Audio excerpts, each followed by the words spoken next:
Reconsider Christ podcast provides real-life examples on how Christ works to interact with our lives. Our guests paint on the canvas of life their stories of joy, heartache, struggle, and victory. You will learn more about the true nature of Christ, for it is time to reconsider Christ.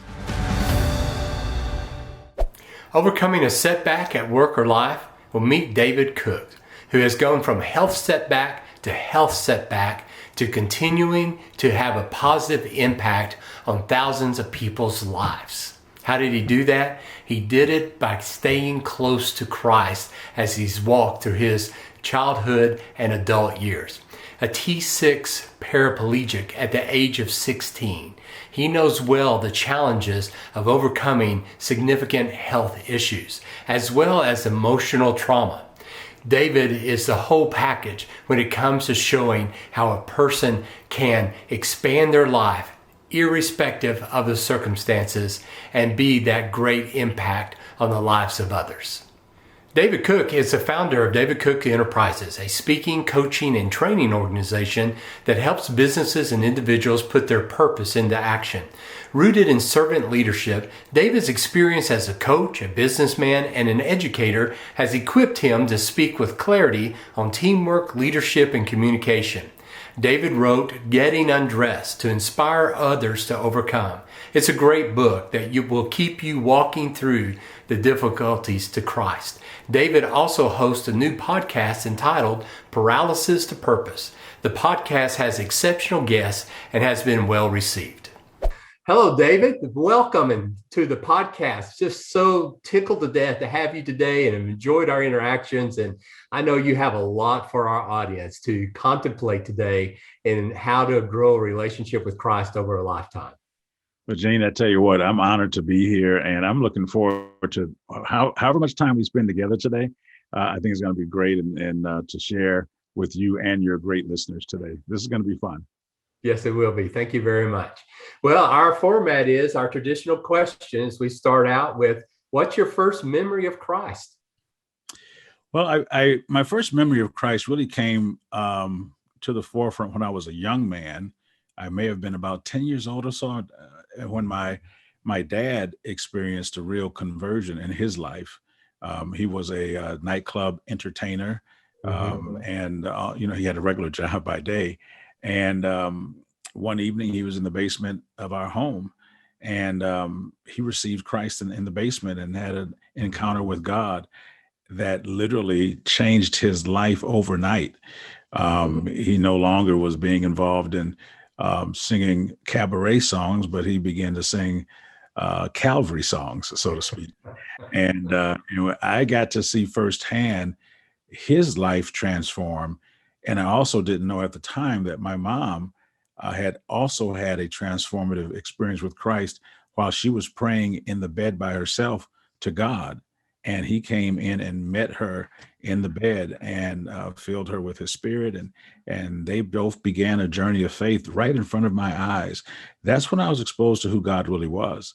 What a special story in the sense of being old enough to actually see the transformation in your parents and to see up close like that what the power of God can do. That's really a great beginning to your faith. And then, you come from a hardworking family. You moved from the projects into a bungalow, as you described it in your book, and kind of had a family setting there. Everything's good. You're striving to be on the basketball team. You get cut your freshman year. You're going back with more resolve. You're going to be the sophomore. You're going to be the point guard. People from the stands are going to be yelling your name when you're sinking the free throws at the end of the game to win the district conference, on and on. All these things are in your head and you're putting in the work. You're going to the gym, you're finding competition, you're making yourself better. You and Michael Jordan will not be denied. Well, let me tell you, that's a great intro. Because I can tell you right now, I'm a lot better now than I probably was back then. And you can't find a tape or video anywhere. So you got to believe me. Growing up, I loved the game of basketball. It was one of the things I loved to do. go to the playground and we'd play all the time. And, back in the day, streetlights were your come home time. And so Right. you'd play as long as you could. And I always wanted to be just a high school player. I never had aspirations to be in the NBA or anything quite like that. Mhm. And I didn't make it my freshman year. I thought I was going to, and the competition was great. And I didn't make it. Not the end of the world. It was just a very difficult world at that time. Right. And Right. so we get ready at sophomore year, and I'm ready to go. And October 19th of 1979, a Friday morning, I woke up with some back pain, didn't think much of it. The week before then, I had just gotten a clean bill of health from my doctor. I had a physical and everything. Mhm. Well, within a 24-hour period, I ended up in a wheelchair because of a spinal aneurysm. That was when a blood vessel erupted on my spine. And all those dreams um, came crashing down. Um, In a and it 24-hour in, period. in a 24-hour period, and it came crashing down. I didn't realize it was going to be over because I was still like, okay, I'll be fine. This too shall pass, and let's move forward. And I'll be back in a week or two, ready for basketball. That was my mindset. And then the reality set in that it may take a little bit longer than that. And so I'm still holding on to that dream and that hope in the midst of that. And the question that people ask a lot is, well, where was your faith in that? And how did you get through that? And what was your relationship with God like at that point? Now, remember, I had given my life to Christ 2 years prior to this. Now, I'll admit that this was not the abundant life I read about in the scripture. I did not anticipate this as part of abundance at all. And so I had to search and figure out, God, what is this? What are you doing in this? And I remember when I gave my life to Christ, I do remember telling him that I'm going to put my life in your hands. And whatever comes my way, I know you got me. And I said this as a 13-year-old. And I didn't realize that I was going to have to rely on that statement 2 years later when the world as I knew it was turned upside down. Yes. And so you're lying in the hospital. You're in the first week before you go over to the rehab center. What are the discussions that you and God and Christ are having at that time? Well, the discussion that I really began to have was, where do we go from here, and how are you going to work this out?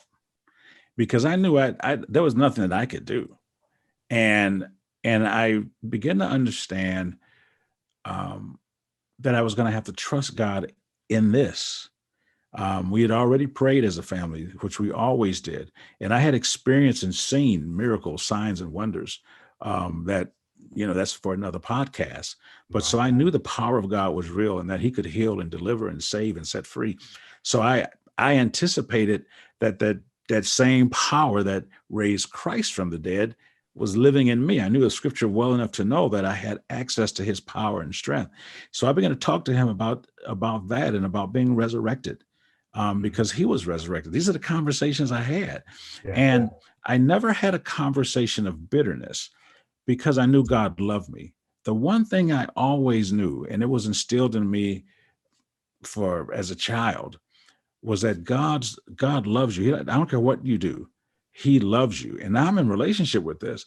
So just like my dad and mom always had my best interest in mind and were going to make sure that they did whatever they could to make me be successful, God had to be that and some, as I saw it as a 15-year-old. Mm-hmm. And so once I got through crying and kind of frustrated and trying to figure things up, you wipe your tears and you got to get on a horse and get back on that horse and move forward. And the nice thing is that I'm big on partnerships. I'm big on perspective and perseverance. You know that. I'm so grateful that I didn't have to walk this journey alone, because not only did I have my faith to rely on, which was huge, but I had my family and my friends to help me with that. And I think I know that God was present in each of those areas to help me get through that difficult time of trying to figure it out. So the foundation was just this undeniable belief that God loves you, He's with you. And then you talk about something that's just prevalent throughout your life, really from this point forward, is He keeps putting people there at critical moments to help you. So spend just a moment telling us about your rehab roommate, Tony, and then these four special guys when you actually reintegrated back to the high school. I believe less than like 3 months from the aneurysm itself, right? And you were supposed to still be in rehab. So tell us about these people that God placed there to keep reminding you of His love and helping you at critical Absolutely, times. absolutely. And when I went to rehab, they told me it would be about 6 months. And we'll get to the fact that it didn't take that long. When I get to rehab, my roommate is a guy named Tony Otters. Tony is from a suburb of Milwaukee called Oconomowoc. You guys can try to say that if you want.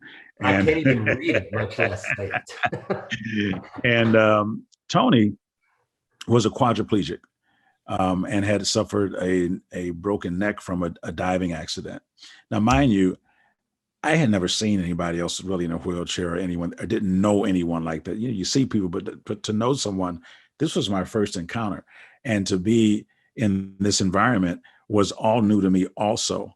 But I met Tony, and Tony was very interesting.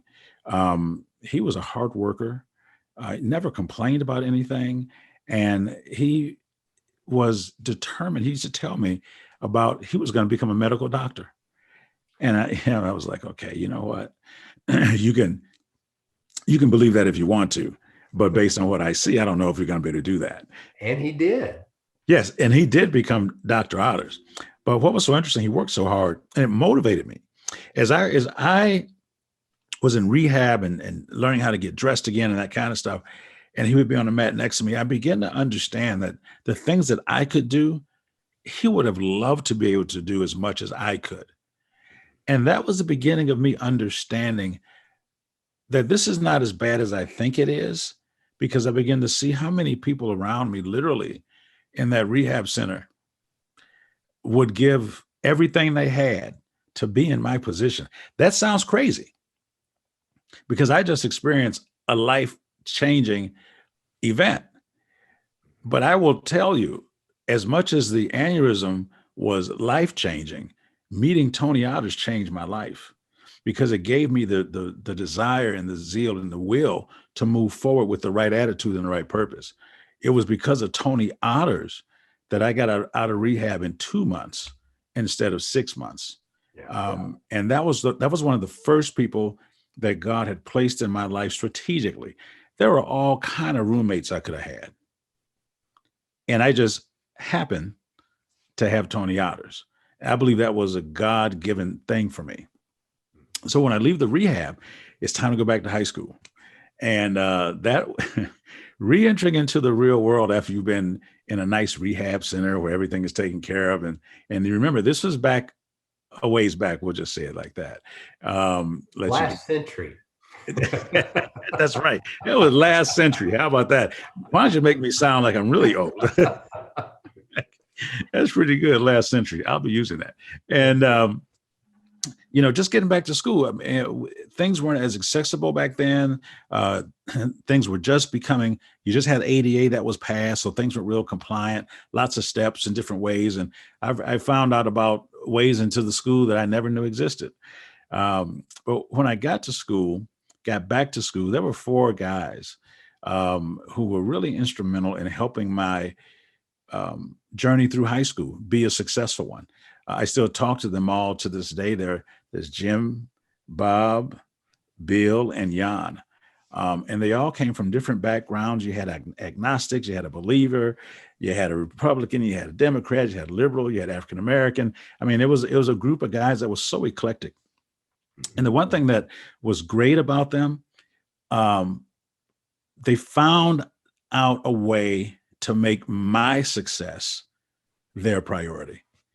And I look back and they made sure I attended sporting events and took me out to eat and all those kind of things when I couldn't drive and do those kind of things, visited me at my house. I would go to their homes.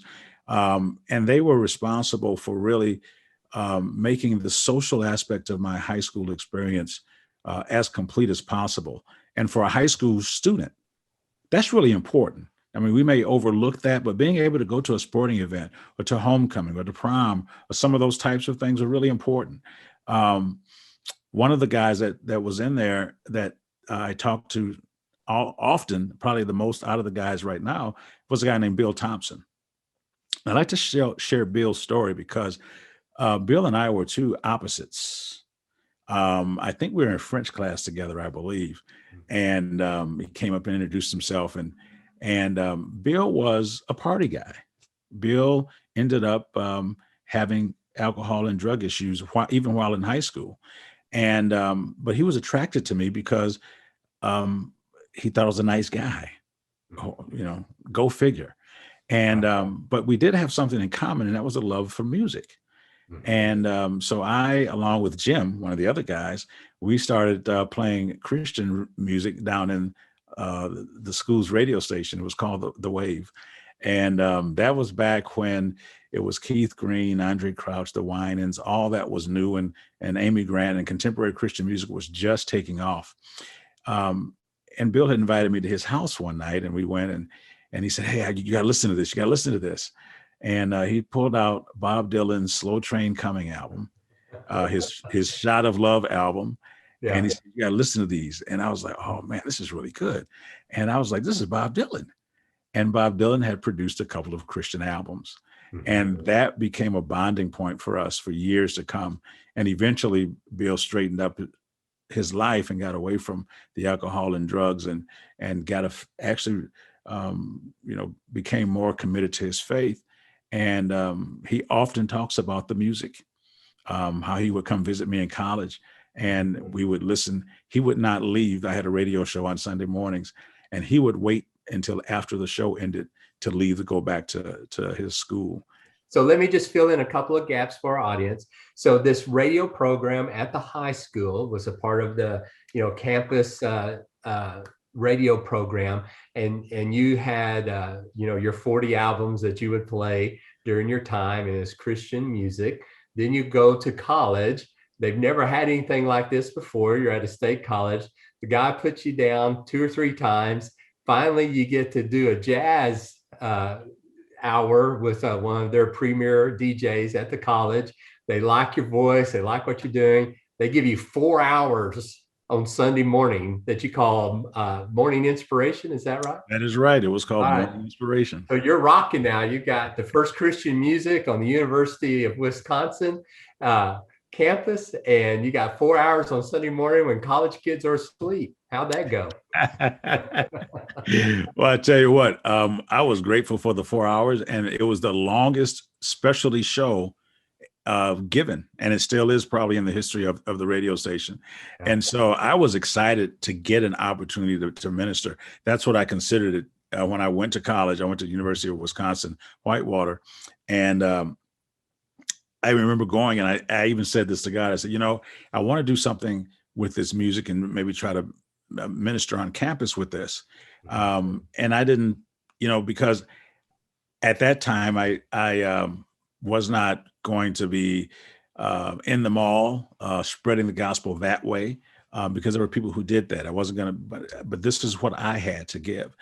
And sure enough, God opened that door. I had to keep going back, and eventually they gave me this show. It was a Sunday morning from 8 to 12. And we had giveaways and all that kind of stuff. It was, I had a good time with it. I loved it. And whoever was supposed to listen on Sunday morning would listen, and more people listened than I thought. Like you said, it's a college campus. People go home on the weekends. But whoever listened was supposed to listen. That was a lesson I learned about, whoever's supposed to be there, whether I'm speaking or doing a podcast, that's who's supposed to be there, and focus on them and not who's not there.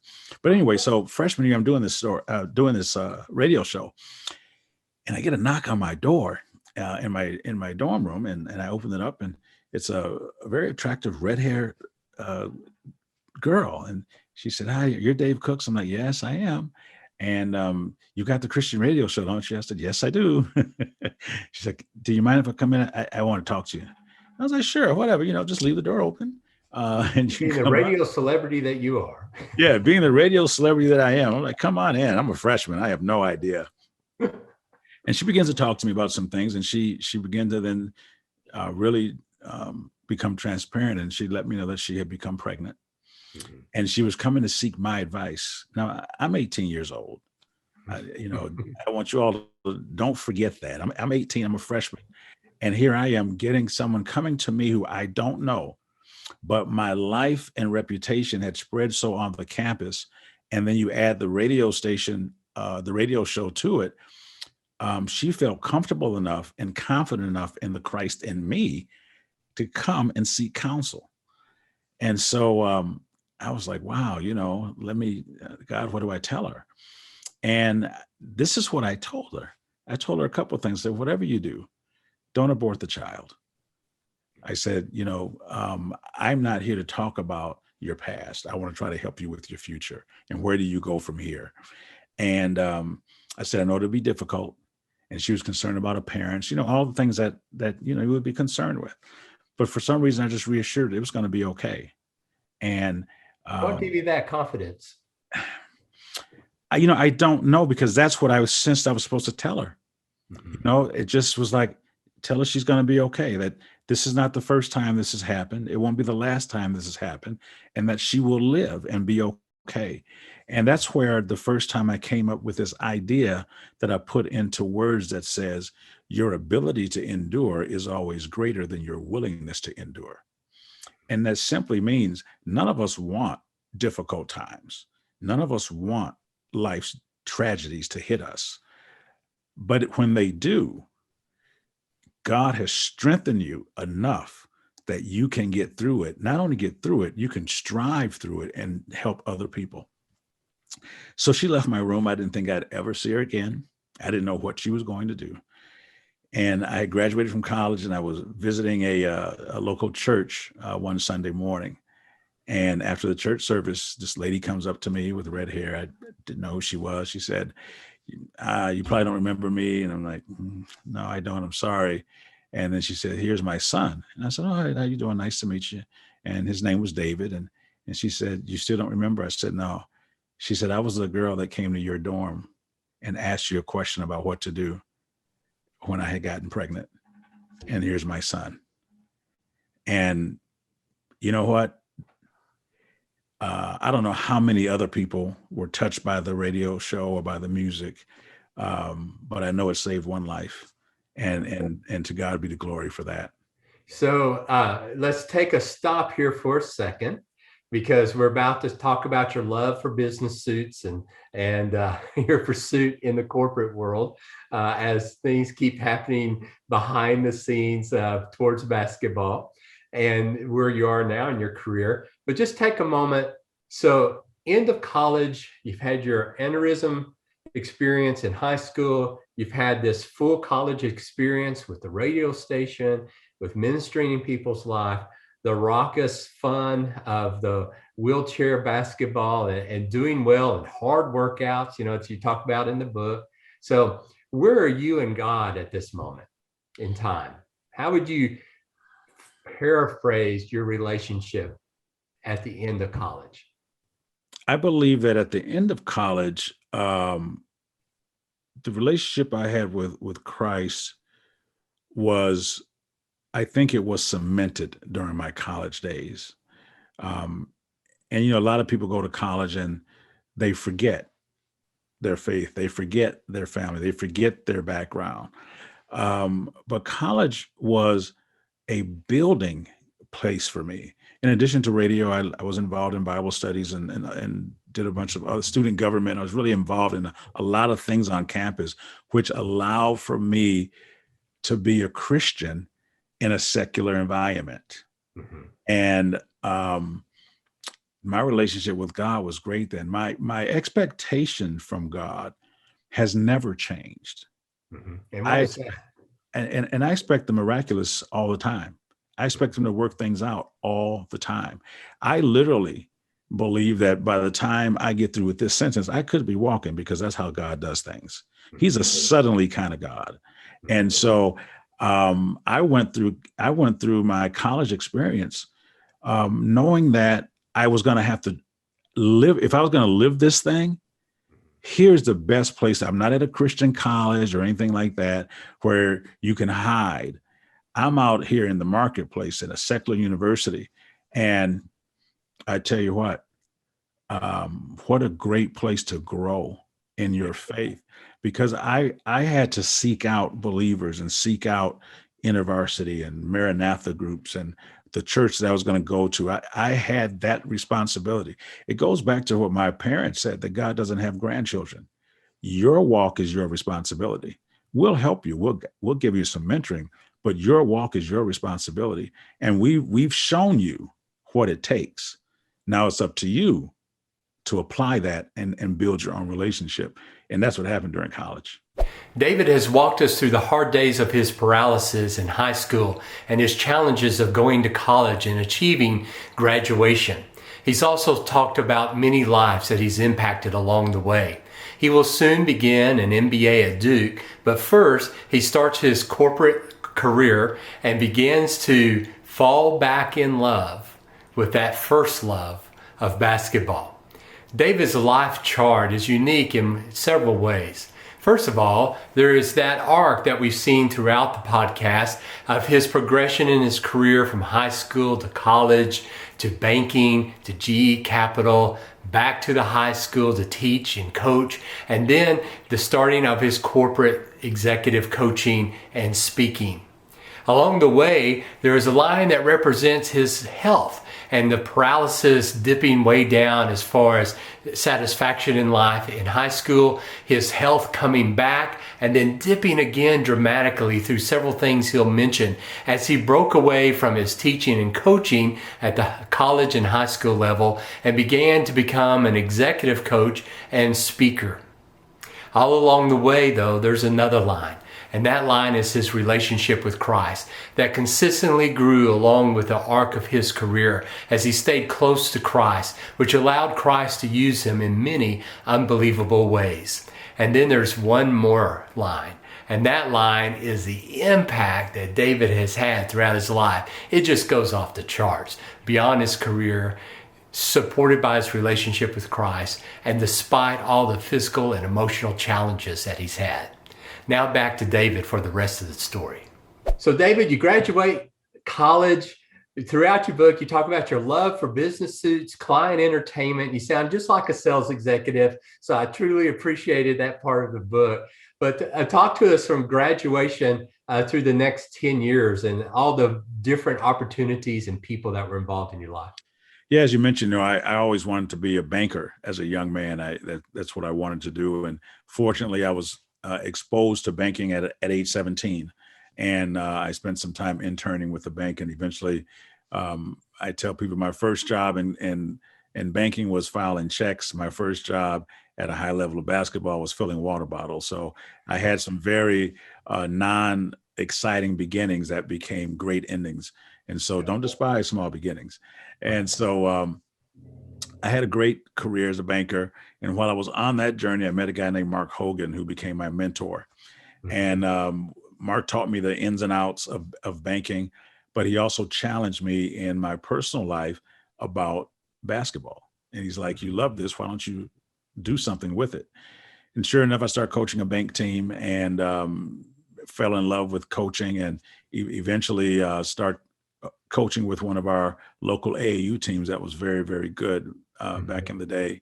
And that's when I began to understand that people were watching my life. I didn't quite know to the extent until I went back to my alma mater and found out that the head coach, who's a Hall of Fame coach, would often talk to me about his players, whether it was in practice or during a game. And I didn't know that, and I didn't live for people to observe me. I lived because I thought I was doing what everybody else did. I went to work, paid my bills, blah, blah, blah. But people were watching and that was interesting. When I left the bank, and I don't think I put this in the book, I remember they gave me a going away party, and Mark Hogan was there, and they gave me some very nice artwork. And he gave a talk, and in his talk he said, "It doesn't matter what you believe. What matters is that David believes." And I had no idea Perfect. that kind of impact was happening because I was just doing my thing, learning how to be a banker and serving Christ in the process. And part of that, I think I'm just trying to be nice to people, just try to love people, try to do the right thing. We talked about making right choices, and there's something to be said about that. Fall on the side of being right, because it will save you a lot of hardship. So anyway, so Mark introduces me to that. I end up through Mark meeting Michael Jordan and Terry Cummings and some of these other great NBA players. But it's time for me to leave the banking world because I want to get an MBA. Not that I was very happy. Even to this day, I think the best corporate job I had was as a commercial lender. And so I go to Duke University to get my MBA. And I'm like, you know what? This basketball thing is, I'm itching, I'm scratching my basketball. Let me go and see if I can meet Coach K. And that didn't happen right away. I had to keep going back. And eventually we met and connected through Tommy Amaker, who's now the head coach at Harvard. And Coach K gave me an opportunity to be a part of their program for 2 years. And that catapulted me on a different level with people. I had already established a lot of relationships with college coaches through summer basketball. But being at Duke really shined a light on me that, and again, I started off filling up water bottles and making Gatorade and shagging loose balls. But I did that with all of my might, just like everything else I did. My parents always told us when we were growing up, if you don't want to be the best at it, don't start it. And if you're gonna do it, then do the best you can at it. And I didn't know then that Coach K was watching me do those mundane tasks, and eventually he's like, "That's enough. Why don't you join us and do a little bit more coaching and stuff and a little less manager thing." So what a great experience that was to be a part of the 91 to 93 year when they won their second of back-to-back championships, and to be a part of that, man, that's crazy for a guy from Wisconsin who doesn't know anyone down in Durham, North Carolina, to be able to get an entree into Coach K's office, and I consider him a mentor and a good friend now. Was just another move of God. To God be the glory. I don't. The one thing that writing the book, Getting Undressed from Paralysis to Purpose, did for me, it gave me a chance to reflect. And as I began to write, I was like, God, my journey has been amazing, and your hand has been in it throughout, placing people there for me to help me get there. It's just, I can't make this up. I really can't. So I end up finishing my MBA, and I head up to the Northeast and work for what was at that time the largest company in the world. And I was doing Let's go ahead and do a call out. GE Capital. You're a Fortune 5 company. Okay, at GE Capital, and so I was financing aircraft and stuff, and I just found myself sitting in the office drawing up basketball plays instead of doing spreadsheets. And I couldn't live like that. I had that thing in me, the God in me was like, this is not right. You can't do that if you're going to be here. It's not right for you. It's not right for them.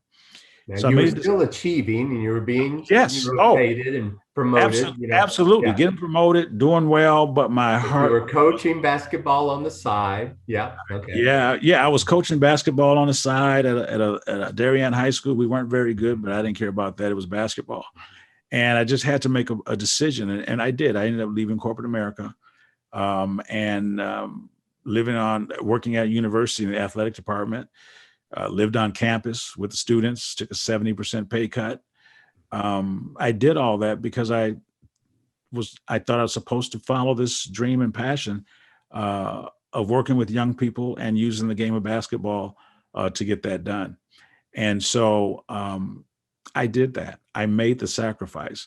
And one of the things that I think is important, and we can talk about it theologically, The the quality of your sacrifice is an indication of the quality of what you're trying to attain.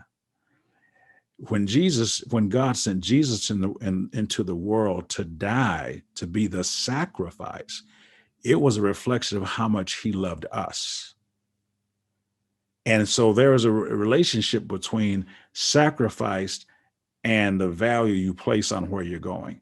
And so for me, to have a 70%, I did say 70% reduction in my income, it was going to be worth it in the long run, I thought, because I finally was in that place that I was supposed to be in.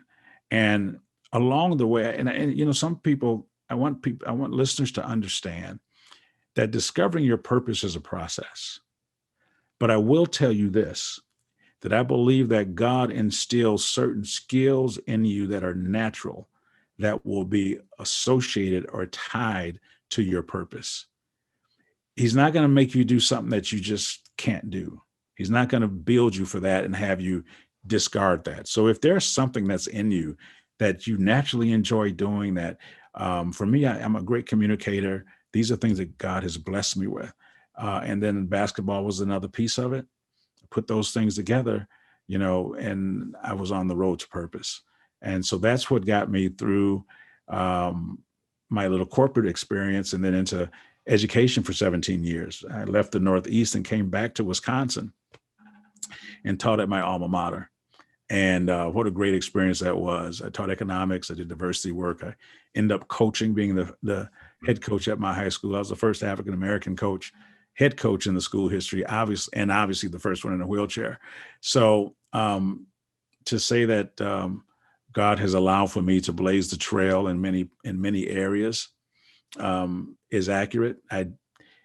I didn't realize that it was that significant in terms of the eyes of others, but it turned out to be. And those opportunities I continue to be grateful for.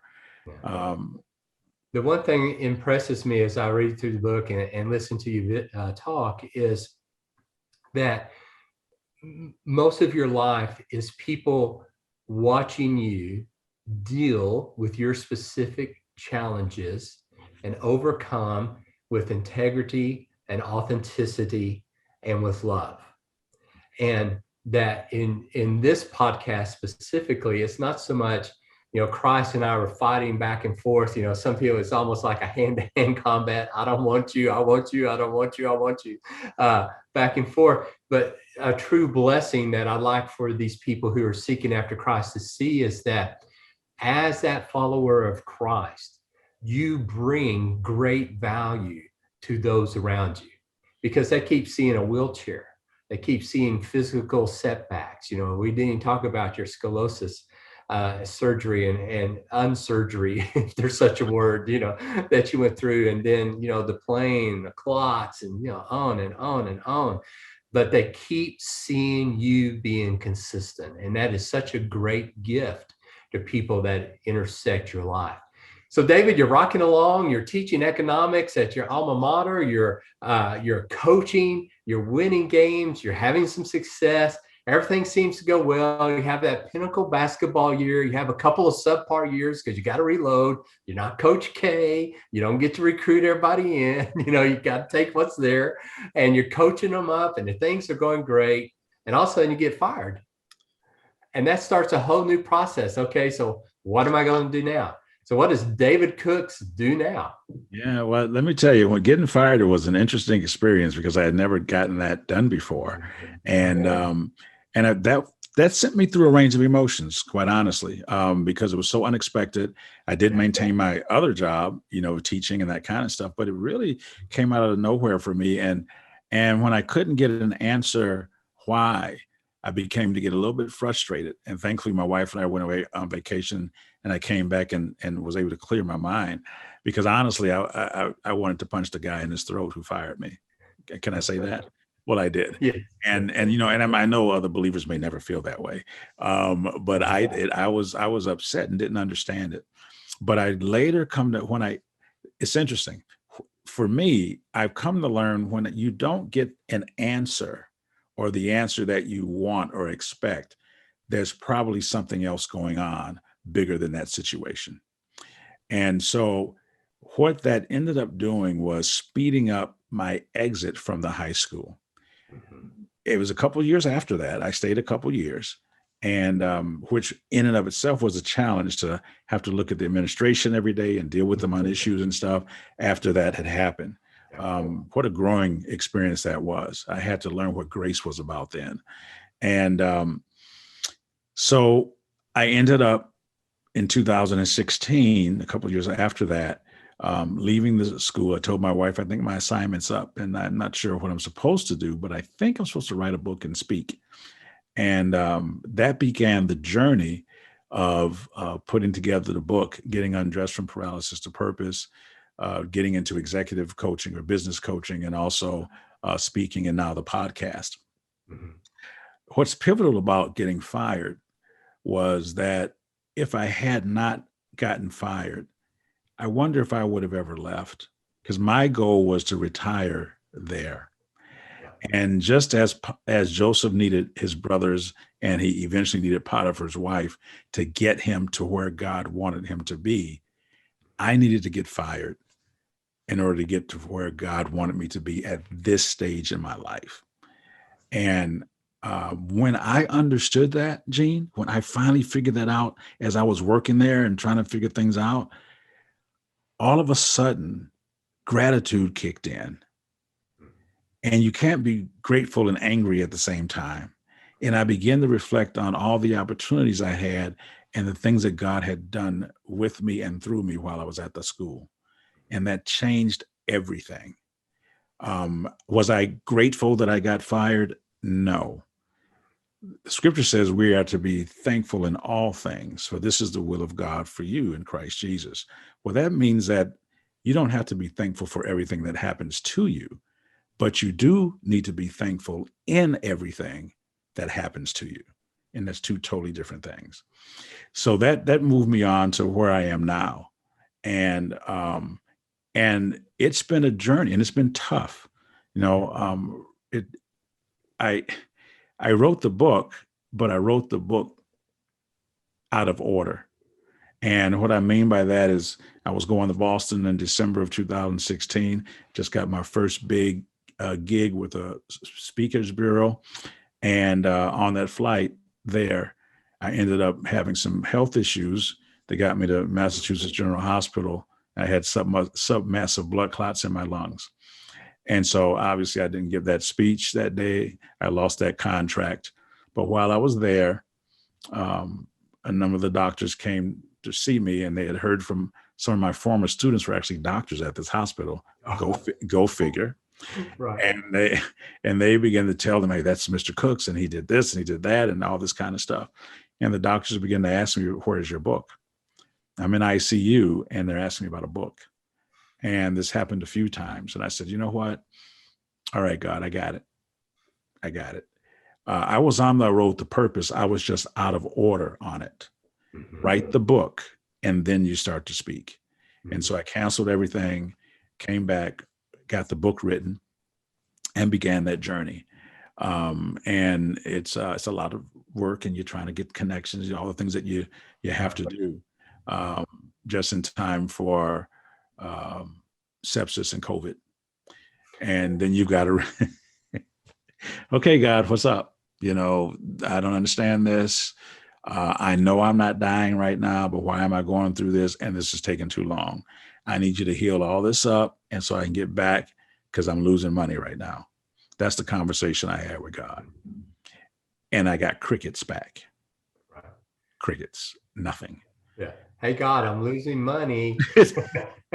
Hello. Hello. Nothing. I was like, okay. So as I stayed on bed rest and in the house, and then dealing with the whole COVID thing and the whole speaking world going virtual and trying to figure out how to navigate through that, the podcast idea came up. And before that was a series that we did called Insights from Getting Undressed, where we interviewed 16 people from across the country who had read my book to get their insights. That was the first thing. And that went pretty well, we thought. And then we started a podcast recently. So, my journey has been one of change, but it's also been focused. And it's been focused on skill set and passion. I haven't done anything outside of who I am. I'm an educator, I'm a teacher, I'm a coach. That's what I do. And I'm a communicator with that. So, God has helped me to understand my lane. And it hasn't taken a long time. It's just, I didn't realize it until I put the pen on the paper that this is where I was and this is who I really was.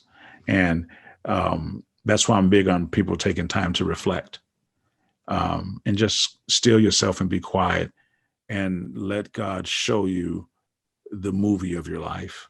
And then you can put together and see where you are and what you've done, and then connect those dots and start walking into your future. Exactly. So where is your relationship with God now? How would you describe it? It was cemented through your college years. And here you are, still a young man.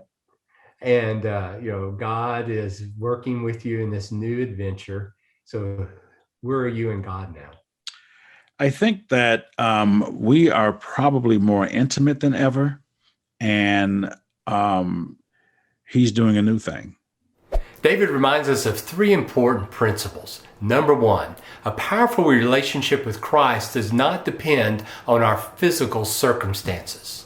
Number two, Christ can and will use anyone who is willing to follow him to impact the lives of others. And number three, always be open to the leading of Christ. Peace.